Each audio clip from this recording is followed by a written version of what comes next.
Hi friends, இப்போ தான் நான் வந்து கடையை க்ளோஸ் பண்ணிவிட்டு வீட்டுக்கு வந்தேன். வந்த உடனே பார்த்தீங்கன்னா இப்போ தான் நான் வந்து ஒரு டம்ளர் காஃபி வந்து நான் போட்டிருக்கேன்.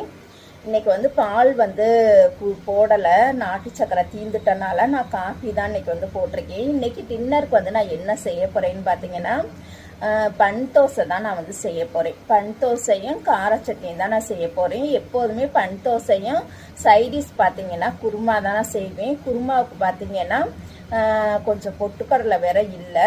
ஒன்று குருமா செஞ்சாலும் செய்வேன், இல்லாட்டினா கார சட்னி செஞ்சாலும் செய்வேன். செஞ்சு முடிச்சதுக்கப்புறமா கண்டிப்பாக உங்களுக்கு வந்து நான் வீடியோவில் காமிக்கிறேன். இப்போ ரீசண்டாக தான் நாங்கள் பன் தோசை செய்யவே நாங்கள் ஆரம்பித்தோம். அதுக்கு முன்னாடியெல்லாம் ரவையில் வந்து ரவை உப்புமா அல்லது கிச்சடி இந்த மாதிரி தான் செய்கிறது தான். ஆனால் வீட்டில் பார்த்தீங்கன்னா எல்லாருக்குமே அந்த ரவை உப்புமா கிச்சடி இதெல்லாம் வந்து அதிகமாக சாப்பிட மாட்டாங்க. அதனால தான் இன்ஸ்டாகிராம் ஐடியில் தான் நான் வந்து இந்த பன் தோசைங்கிறதே நான் எதர்ச்சியாக பார்த்தேன். அதுலேருந்தே இப்போ எல்லாம் வாரத்தில் ஒரு நாள் கண்டிப்பாக நாங்கள் வந்து பன் தோசை வந்து செஞ்சுருவோம். வீடியோ பிடிச்சிருந்தது அப்படின்னா லைக் பண்ணுங்கள். தேங்க்யூ.